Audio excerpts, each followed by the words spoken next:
cycle ka na, sir, na dito, commercial ka na? Bali pang dito first sa Santa Cruz, pang second na.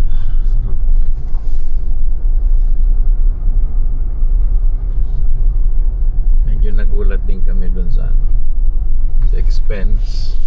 Kaya siya hindi sabay-sabay kasi grabe yung grabe yung expense. Pero dahil maliit ang industriya, kilala kami. Marami namang nagtatrust, nagbibigay sila ng advance for a sweetheart discount. All year round na yan. Pumayag na kami kasi kung kukuha ako ng pera sa bank, may cost of money yun. Mas malaki. Mas malaki. So dito na lang. Handshake lang. Sa industry, pag makikilala na kayo, tens of millions. Handshake lang. Ito na po yung building number 1. So dito pa rin tayo sa BCV Farms, Sir Buboy. At this time, makikita na natin yung mga breeder. Opo. So, hindi tayo pumasok kahapon kaagad kasi part ng biosecurity. May downtime. May downtime. Ayan. Tapos yung galing sa labas, pinagsusuot namin na scrub and sleepers. Yeah. Close sleepers. Yeah. So, sige sir. Pasukin natin. Ito talaga ang main business. Ito ang ni Sir main Buboy. business. Oo. At yung lahat ng nakita natin kahapon na malalaking business din ay ano lang siya. Parang management of our waste and supply ng rice hull. Ang galing talaga ng sistema. Gusto mo bang matuto ng agribusiness, crops, livestock and poultry, aquaculture, at ma-inspire sa mga success stories? Agribusiness How It Works! As a YouTube channel, Agribusiness features entrepreneurs, farmers, organizations, OFWs, investors. However, beyond our usual content and official endorsements, Agribusiness does not engage in other business dealings with them. While our viewers and featured individuals and entities may choose to pursue business deals with each other on their own, we encourage them to be cautious in doing so. Ito yung tinatawag namin putbat. We step para lang hindi tayo magdadala ng mikrobyo sa loob. Opo. Nagpapakain sila dito alas 5 ng maga. So nakakain na po. Kasi Nakakain na yung mga manok. alas 6 na po. Tapos nang kumain. Usually, Tapos mga na. 1 hour tapos na sila eh. So, the same yung ginagamit nila na trolley. So, eto na yung mga manok. Mga bata pa ito kumpara dun sa yung ganun kalakas yung hangin sa loob. Mga bata pa ito kumpara dun sa pinuntahan natin last year. Eto, nagsisimula pa lang mangitlog. Ang ganda nila. Ang lakas ng hangin? Oo. Tingnan mo yung ipa, yung rice hull na yan. Huwag kang papasok muna. Yan yung kailangan natin. Kasi after nilang kumain, nandun sila lahat sa gilid. After nilang kumain, yan sila nagliligawan. Oh, I see. Pero dahil dumudumi din sila dyan, dumarating yung panahon na kumakapal yung dumi, pinapalitan namin. Yun yung inuuling natin. Oo.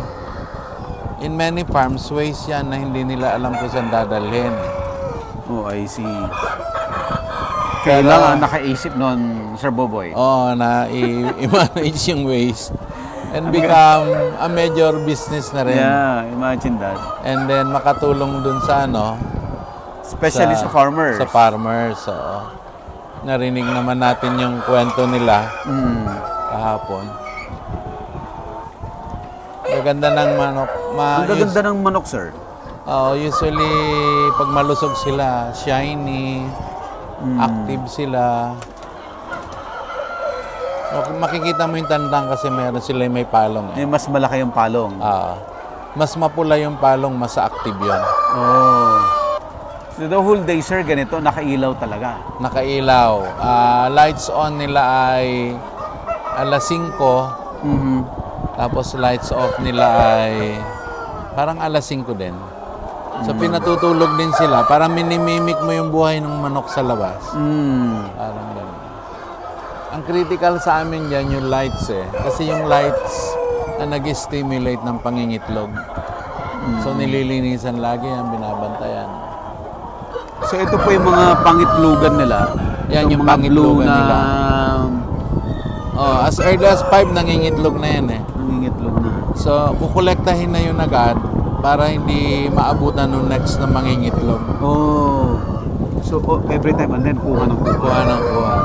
Ang ratio niyan ay yung isang nest 1:8 kung hindi ako nagkakamali. Kasi 13,000 to eh. So 1:8 para parang 8 silang nagsishare sa isang pugad. Sa isang pugad. Oo. Kaya yung ugali ng manok, kagaya ng mga yan, kung doon siya nangingitlog, doon lang siya talagang mangingitlog. Babalikan niya yung araw-araw. Ilang months itong mga manok, sir? Ito ano na ito, 29 weeks, 30 weeks. 30 weeks. Pa-peak na sila ng pangingitlog nila.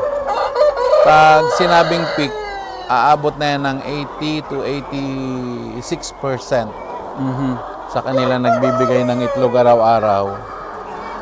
Tapos ilang weeks yan na 10 months. 10 months na nangingitlog. So 10 all in all, months. yung buhay niya, 16 months.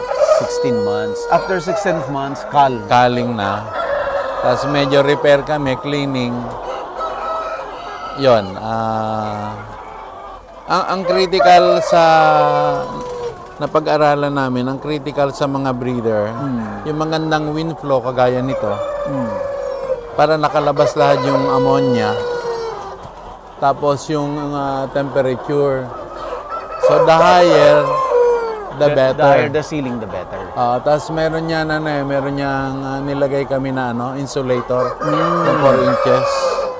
Kaya kahit summer, iba yung temperature dito. Mas malamig. Mas malamig, oh. Kasi yung hangin dito dadaan, di ba? Cooling pads. Ito yung cooling pads. Ang principle niyan, Pakita mo tong cooling pads. ang principle niyan, pagpasok ng hangin, mako-constrict. Pag kinonstrict mo yung hangin, bababa siya ng temperature paglabas. Oh, I see. Yun yung principle ng cooling pads. Tapos doon sa kabilang dulo, hinihigop niya. Nandun yung suction. Ang tawag dito ay evaporative cooling. Pag hindi na kaya ng cooling pads na palamigin doon sa desired temperature, may computer control doon eh. And then magbabagsak siya ng tubig. Parang open radiator ng sasakyan. Magbabagsak siya ng tubig, intermittent. So bababa yung yung temperature sa loob. Talagang hahabulin mo yung desired temperature nila. Yun yung buong science ng ng climate control system kung tawagin. So hindi na tayo nakaasa sa fluctuation ng ng temperature. Throughout. Oo. Consistent yung consistent. Temperature. Usually 28 degrees centigrade to 30 degrees centigrade. Kaya mga to mga anak mayaman to manok na to. Anak may spoiled. Spoiled. Spoiled. Ito yung lagi niyong kinakabahan na pag nawala ng kuryente. Walang kuryente, hindi dapat maputol. Kaya we are slowly installing solar din. Para kung during the day, medyo secure na kami. Malapit sila. May nagbago ba, sir, yung may nagbago ba sa setup nung unang dumating kami? Ganito pa rin. Ganito pa rin ba? Kaya lang yung pinasok natin noon, paalis na yung manok. Sira-sira na talaga yung building. Oh, I see. Ito bagong repair kaya parang maaliwalas pa. Imaginein mo ito 10 months from now na wala kang repair. Kaya medyo maaliwalas at bago pa eh. Dulong part na yun, sir. Anong activity ng manok doon? Doon, wala lang. May mga tandang silang kasama doon eh. Playground lang din nila. Playground lang din nila yon. Tapos bababa sila dito, mga ganun. Oh. Playground lang din. Kasi yung manok naggaganyan, di ba? Nagkakaykay. So, Pero ito, elevated dito sa kabila. Elevated yan. Dito, Elevated. hindi. Hindi. Ay. Itong gitna, ang liter Ito area yung kung ano tawagin. nila. Kasi elevated. Para yung dumi nila na most of the time naman kasi sumasampayan eh. Para Doon yung sila dumi nila, magdudumi. doon sila magdudumi. Yung dumi na yun ang hinahalo namin doon sa na-carbonize na to. Apo. So, sa isang grow namin, siguro nakakadalawa o 3 palit kami nito. Depende dun sa sa moisture. O hindi ako kalaban. Lumalapit na siya. For the sake po ng audience natin na hindi napanood yung unang episode, ito pong ipa, ito po yung ginagawang kinakarbonize rice. Tapos yun po yung hinahalo doon Sa dumi ng manok. para yung nagiging fertilizer. Yun ang nagiging Yun yung fertilizer. tinatawag natin na Nutriboy. Nutriboy. Yan po yung brand. So Yun- yung Nutriboy ay isang solution lang nila, Sir Buboy, to control or para Manage. yung waste. Yung waste. Yung waste nila. No? So, na-manage yung waste. Pang isang problem pa, may need sila na consistent source ng IPA. Ng ipa. Sa ngayon, dahil sobrang daming gumagamit ng IPA, problem nila, Sir Buboy, yung source. So, naisip nila somehow contract growing with the Farmers sa palay. sa palay para sila na ang Bibili.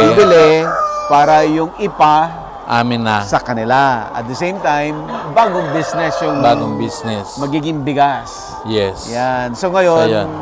ongoing yung paggawa ng Pumuporma rice siya. mill, ng silo, ng dryer.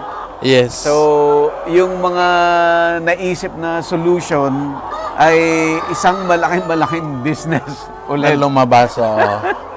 Ang galing. Tapos natulungan pa namin yung mga farmers. Oo, kasi parang ang pangalan, sir, ng project ninyo ay Palay Corn Partnership Program. Palay Corn Partnership In essence, Program. parehas sa contract growing ng manok.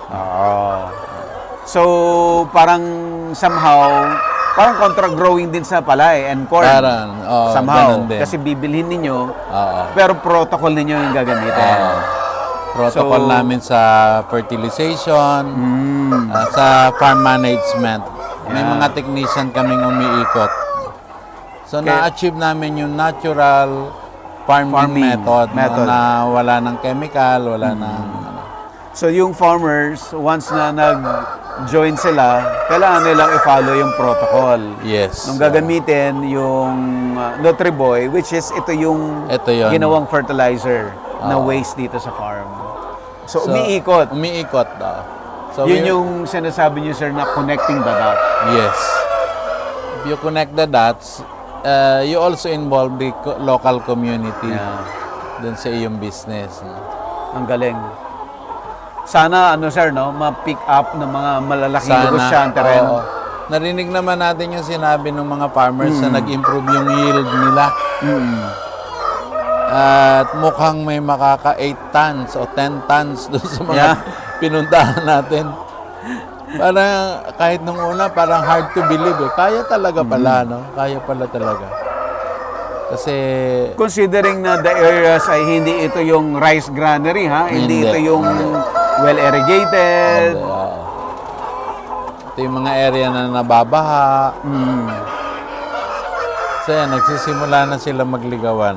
Nagliligawan na to. Ayan o, ano na sila. Ang guarantee namin doon sa mga buyer ng hatching egg ay more than 80% hatchability. Ibig sabihin, pag nag-deliver kami ng 100 hatching egg, more than 80% nun magiging sisiw. Kaya critical yung role ng mga lalaki. Sir, ang binibili sa inyo ay Hatching egg. hatching egg. Oo. So hindi pa siya na Pisa. pipisa. Oo. Yun ang bibilhin nila. Yun, tapos i-deliver namin sa hatchery of Sa their choice. hatchery. Sila pipili ng hatchery. Kung kasi, saan nila oo. ipapahatch. Kasi nagpapaschedule yan eh. Hindi ka basta pwede magdala.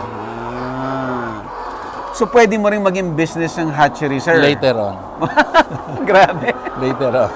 Itong One at a time. chicken industry, sobrang luwang, no? Sobrang luwang. Tapos maraming malalaki. Kaya konti lang kami sa industry eh.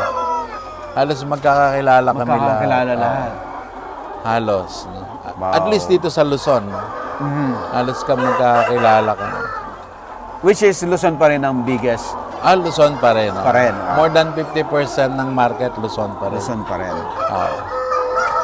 Kasi population, ano yan eh, driven. Hanggang doon. Ang luwang, ang ano, gaano kahaba itong 150 meters. 150 meters. Ilan po yung population dito sa Building 8? Building mo. Ano lang ito, konti lang ito, nabawasan. 13,000 yung babae, Aha. tapos yung lalaki ay mga 1,500. Ang dami yung asawa. 1:10. 1:10. Tingnan mo, ang dami na nangingitlog. So lahat po yung nandyan sa ibabaw, ayan kasi yung nest nila eh. Na Nangingitlog na yan.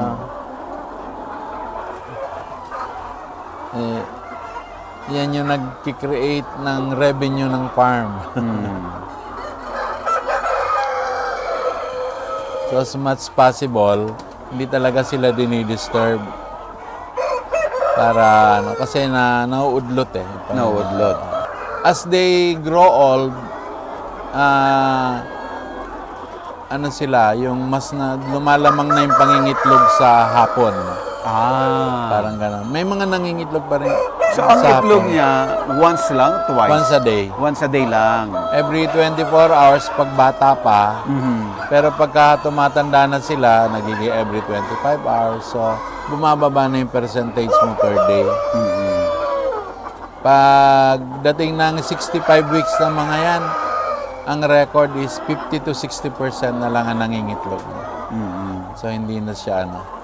So kumbaga sir, no, yung chicken industry nag-start sa breeding sa Yes, inyo. yes. Tapos yung binili ng buyer na hatching egg, yun ay gagawin nilang Sisiw. either sisiw na, I-hatch. i-hatch. Tapos ilo-load nila sa contract growing. Sa contra growing na either broiler Usually broiler broiler houses. lang. Okay. Oo. So iba rin yung aspect yung ginagawang yung dumalaga, yung mangingitlog naman per Iba layer. naman yun. Iba rin naman. yun. Layer yun. Table egg naman yun. So iba rin yung breeding nun, sir. Iba rin yung breeding nun. Ah, Pero I similar see. sa growing nito. Oh, I see. Kasi yung mga vaccine mo halos similar eh. Ganon din yun, no? Mga 21 weeks yata na pinapaitlog na nila eh. Pwede mo pa rin maging negosyo yon. Another business. Another yun, kung gusto mo table egg. Kung gusto mo mag-table egg. So iba rin talaga yung mga breeders for table egg. Iba rin yun. Saka Okay, iba rin see. ang genetics nun. Iba yung genetics. Hindi yes. mo kailangan lalaki dun eh. They just lay eggs. Walang I see. lalaki yun. Ito kailangan may lalaki kasi kailangan mo ma-fertilize eh.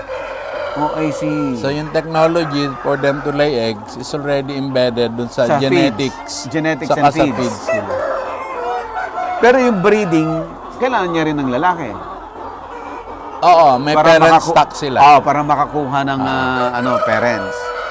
May parent stock na naglalabas ng pulet, kung tawagin. Galing. Alam mo luwang. ito yung pinakamatanda naming manok dito eh. Galing pa ito ng France kasi nagkaroon ng shortage sa Pilipinas. sir. PSO.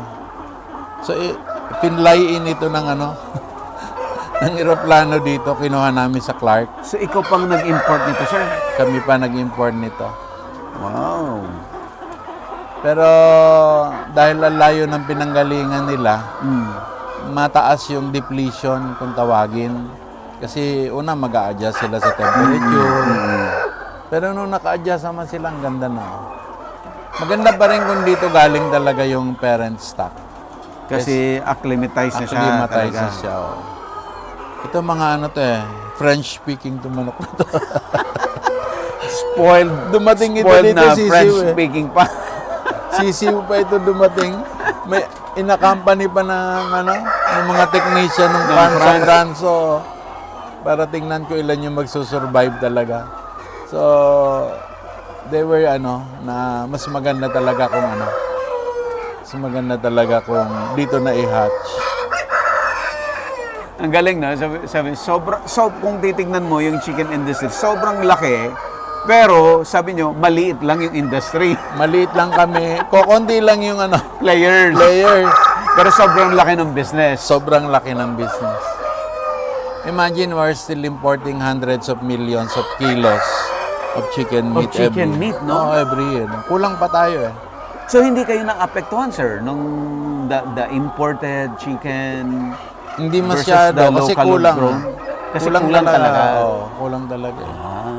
Kulang talaga. Grabe, ganun kalakas kumain na Pilipino. And sa Southeast Asia, tayo yung isa sa lowest per capita pa sa manok. Sa manok? Oo.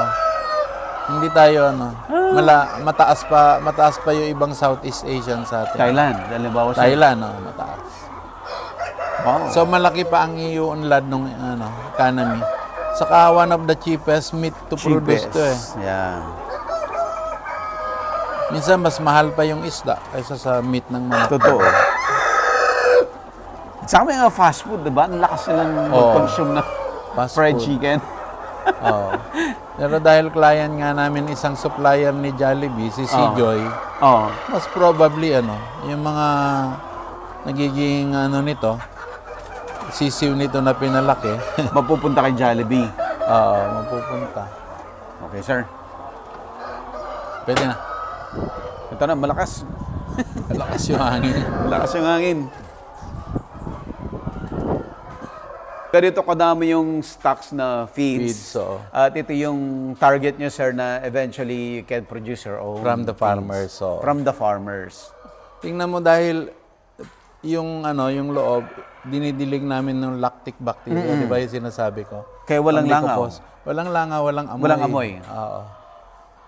Kahit dito makikita mo Yung, naman yung ano sir, langaw. tawag mo doon, yung in-spray Lactic bacteria yun. Yung parang sa Yakult. Gawa nyo rin yun. Gawa rin O, namin see, yan. imagine that. Oo. Lahat ng gagaling sa farm. Bumibili lang kami nung parang parent nun, kami na yung nagmumultiply. Ang nagiging cost niya, mga 75 pesos. Ang laking tipid na kayo ang gagawa. tipid daw. Kasi 500 yan sa commercially. So yung mga farmers na nag-i-spray din nun para makompos yung kanilang mga mga dumi sa farm, yun din, pinapasa namin. Makakabili ba sila sa inyo ng ganon? O hindi enough para sa product, para sa gamit nyo Hindi, lang? makakabili sila, pero kaya lang, ang problema namin, kung hindi guided yung paggamit. Wala rin. Kasi it has to be on a protocol eh. I see. Naririnig mo yung tumutunog. Yes, sir. Ano yan po yan? yung medication nila. Or vitamins. Tuwing binibigyan din sila ng vitamins every day. Hinahalo yan dito. Hinahalo. Tapos, yan, hinahalo. Sinisip-sip nito. Tapos, pinapaano sa tubig. Sa mga drinkers? Sa drinkers nila ron. Naka-automatic drinkers sila eh. Automatic drinkers. Pag naubos na yan, balik na uli sa regular water.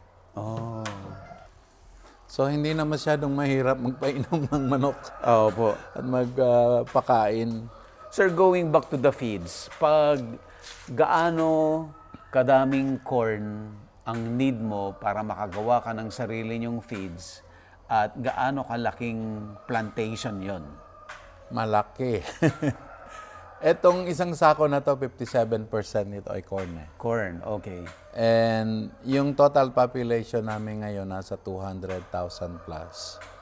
Ang requirement noon sa 16 months ay almost 300,000 bags. As in 300,000 bags. 300,000 bags. Oo. So, yung corn nun is 150,000 plus. 57, oh. So, More than kalahati nun. Tingin ko hindi kayang i-produce ng isang bayan lang yan eh. Wow. Sa amin pa lang yun, no? Hindi pa kami nag-expand. Oo. Nag-i-import pa nga ng corn ng Philippines eh. Oo nga. Lalo na pag yung panahon ng tagbagyo, Mhm. nasira yung traditional sources natin sa Isabela. Mhm. Ang Mindanao, they have plenty of corn din. Pero siyempre, mas maganda kung kinuha mo sa mga farmers dito sa malapit. Kasi that's an added income for them. Kagaya nga ni Bong, yung na-interview natin in-interview kahapon. natin. Diba nag-stop siyang magtanim ng corn kasi kasi wala walang siyang buyer. So ngayon, kung kayo bibili, andyan lang kapitbahay lang. Kapit-bahay lang. Wala ka na masyadong, kasi sabi niya dinadala pa sa Pangasinan. Pangasinan, no? Yung logistics niya. logistics Kaya siya pa. nalulugi o walang halos kinikita. So kung dito lang, kapitbahay nyo, Kapitbahay, matatanggal yung cost na They yun. help us dun sa need namin sa corn. Yeah. As we help them din dun sa kanilang productivity, di ba? Kasi we have the raw materials para sa natural farming. Sobrang interesting po yung ginagawa ni Sir Buboy. Kailangan talaga, babalikan namin ulit. Pag nakita na natin yung very successful, yung Pag rice and corn, Pag naitayo na yung post-harvest, yung post-harvest, Oo. exciting talaga. exciting yun. Tapos, makausap natin ulit yung mga farmers. After a year, ano na nangyari? Di ba? That will translate to how many farmers yan, sir? Rice and corn farmers. Yung ginagawa namin facility, tingin ko, ang kaya lang yan mga hanggang 400 hectares eh. 400 hectares. Hindi ko alam kung ilang farmers yan. Mhm.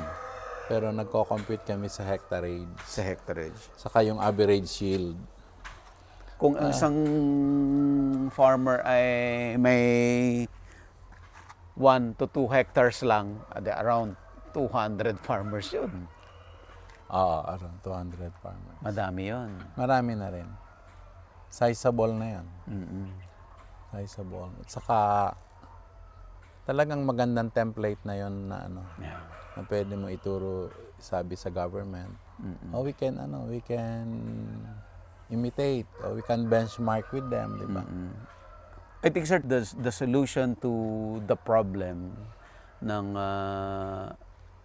Pilipinas, ng gobyerno o ng Pilipinas as a whole, yung hindi nga, yung sinasabi nyo na walang nagko-connect ng dots. Yes. Yun talaga eh. Yes. Parang ginawa nilang sectoral masyado yung Masyado, na nakahiwa-hiwalay. Parang hindi kanya-kanya. nag-uusap. Kanya-kanyang balance sheet. Oo. Samantalang pwede naman pala mag-usap Mm. para magkatulungan sa kanya-kanyang negosyo, di ba?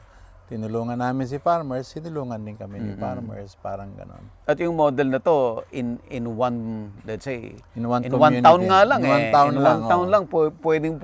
Pwede na. And how many towns do we have? No? How many poultry buildings like this we have? No? Yeah. Marami. So, hopefully we can, Usually naman yan, pag nakita nila kumita ka uy, Gagaya na yan. Alam mo na yung mga Pinoy. Yes, sir. At saka yung na-amaze ko kasi sobrang dami kong inikot, yung problem, paulit-ulit mo naririnig, pero wala kang solution na nakikita. This time, itong feature natin na to, may concrete na solution doon sa problema. Oo. Tingin ko it's just a matter of time marirealize din ng iba na the way to move forward sustainably, Yeah. especially on environment, addressing environmental issues, is to connect the dots. No? Yeah. Ano yung need ng farmers, ano yung need ng farm mo, Yeah. magkakatulungan eh. Lalo na kami, breeder kami, kailangan namin talaga yung Rizal. Yeah. Nakakarating kami hanggang south, paghahanap, hanggang north. No? Yung ginagalawan nyo is just one industry. Sa dami ng industries na related to farming, imagine mo kung Kaya nga mag-aano lahat yan, Kaya nga, magko-connect lahat yan. Oo. Saka time will come, and we are already predicting that, na hindi na papayagan ng government agency na ilabas yung raw materials ng manure. Kasi magkakalat ka ng sakit eh. Sakit. So, mas i-advise na nila na i-process nyo muna. And that will really help a lot of farmers pagka pinoprocess mo yan. In fact, ngayon yung mga bagong poultry, kasama na yung setup ng processing ng manure eh. So, Saan po yun? Sa... Dito sa Central Luzon. Meron Marami na rin. Yung multi-tier, Apo. may kasama yun na manure processing eh. Mm-mm. Kasi kung hindi, lalangawin din. Mm-mm. Kasi ang business killer ng mga ganito, yung fly infestation. Mm-mm. Pag hindi mo na-address yun, medyo ano ka rin, mapapasara ka rin kasi yung community magre-reklamo. Mm-mm. Pagbalik nyo, baka medyo kompleto na kami.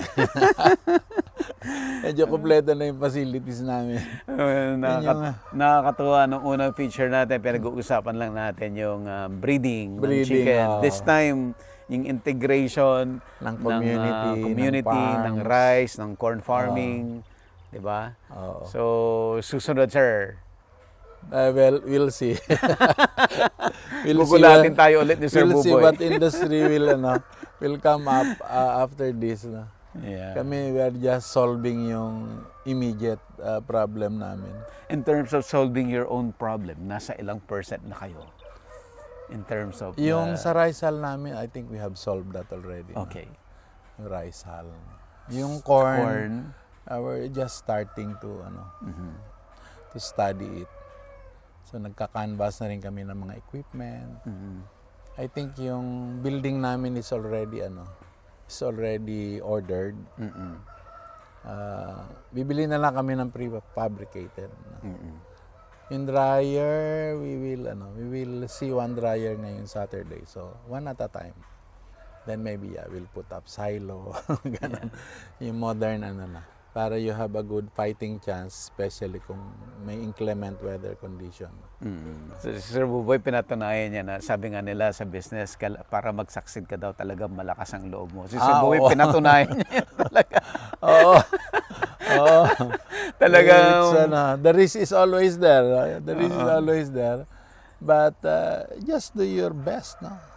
Just do your, grab the horn by, the bull by its horn, no? Embrace the details kasi andun talaga yung negosyo. Pag hindi mo yon kabisado, if you take it to chance, mahirap. Talaga lahat pinag-aaralan niyo lahat ng Pinag-aaralan. steps. Okay, Sir Buboy, thank you so much Okay. po for the Sige. second time na Oo. na-feature natin si Sir Buboy. So, maganda rin talaga na binabalikan natin yung mga na-feature para nakikita natin yung mga development. Yung passion fruit at sugarcane. Baka Malapit pagbalik- na! Nakahingi na naman ako ng Oo, kahapon. Kahapon. So, nung una, pinag-uusapan lang natin yon. Medyo matagal din pala magparami Matagal ng tubo. din. Oo. Yes. Yung passion fruit, na-try na namin. Mabilis lang. Mabilis lang yung passion fruit. Yung Tama. tubo ang medyo... Sa magiging highlight para sa mga guests, welcome drinks nila. Yung na-discuss din natin kahapon, sir, na yung rice, I think it will be a good idea talaga na one variety lang talaga yung... yung sinasabi mo sa yung development sa Taiwan. Sa Taiwan, I ganun think we're sila. heading that direction. Yeah. Kasi parts of it, ginagawa na namin. Hindi pa lang kami maka-impose kasi nga, sasabihin ng farmer, libre lang kay mayor di ba? Yun yung Or siguro si LGU makausap na ito lang yung pamigay din natin na They will go to the LGU, will coordinate. Baka pwedeng ito lang. Para or magbigay din kayo ng ganito. Para yung sa mga gagamit ng natural farming. Or yung at least yung members nyo man lang sana, ito na lang yung ibigay na seeds. Pwede maipakiusap ng federation yan Kasi magkakakilala Kasi yun naman yan. ang gusto ng farmer. Dapat yung gusto ng farmer, yan ang ibigay. Magkakakilala naman sila halos. Mga yan. I think, sir, kung nangyari yan, it's something na even the big rice miller, diba? Mix yung variety na mini-mill kung you have one variety, masarap talaga yung rice mo. Yung rice mo. Imagine, nag-i-import pa tayo ng rice. Oo. Kaya naman. Kaya naman pala. Kailangan.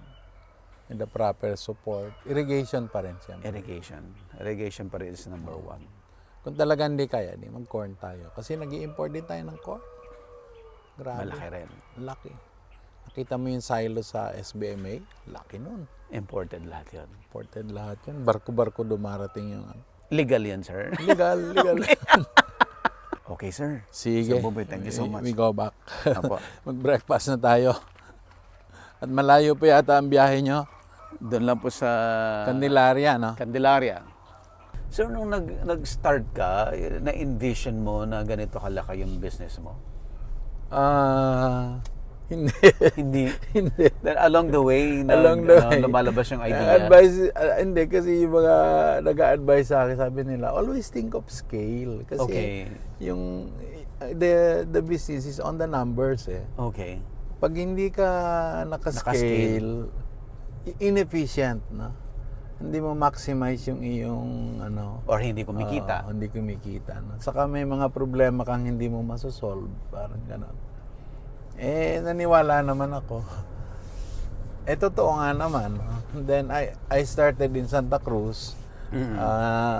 Ano lang yun maliit na farm, broiler. Mm-hmm. 130,000 yung naging final volume ko ron. Nung nag-compute ako, I realized, laki pala ng kita nito pag binantayan ko. Mm-hmm. So I can gross at that time 2.4 million Mm-hmm. every cycle times 7 cycles, 6 to 7 cycles. Wow. Sabi ko, okay na ako. Magkano lang sweldo natin nang namamasukan tayo, di ba? Oo. Sa isang taon, ililess mo pa yung 32%. So kahit mag 100,000 a month ka, isang cycle lang nun, wipe out. Oo. Sabi ko, kaya ako nag-resign, nag-full time na ako dito. No? So, na-establish mo muna yung farm before ka Establish, nag-resign? oo. Meron na akong atrasan, saka may experience na ako. And then nung nandun na ako sa farm, this is Santa Cruz. Sabi ko, wala naman pala akong gagawin kasi hindi naman ako magpapakain ng manok. Hindi naman ako. Sabi, I might as well build another farm. Ito na yun. Ito na yun, hinahanap namin. Pero sir, di ba, from your industry, ibang-iba, di ba? Oo. Wala namang farming yun. So, wala kang experience sa farming. Wala. So, paano mo ginather lahat yung skills na to? We depended nung earlier times, we depended dun sa mga technician sa contract grower. Sila yung nagsasabi sa amin. Then we slowly hired people in the know, no? Yung may experience na sa pagbibreeding, sa pagbobroiler. Yun. Then we slowly gain experience. So, doon ka rin natuto rin? Doon na rin sabay, ako natuto. habang lumalaki, natututo. Medyo mahal lang kasi minsan yung mistake mo mahal. Pero wala kang magagawa kasi may buhay yung mo May buhay yung alaga mo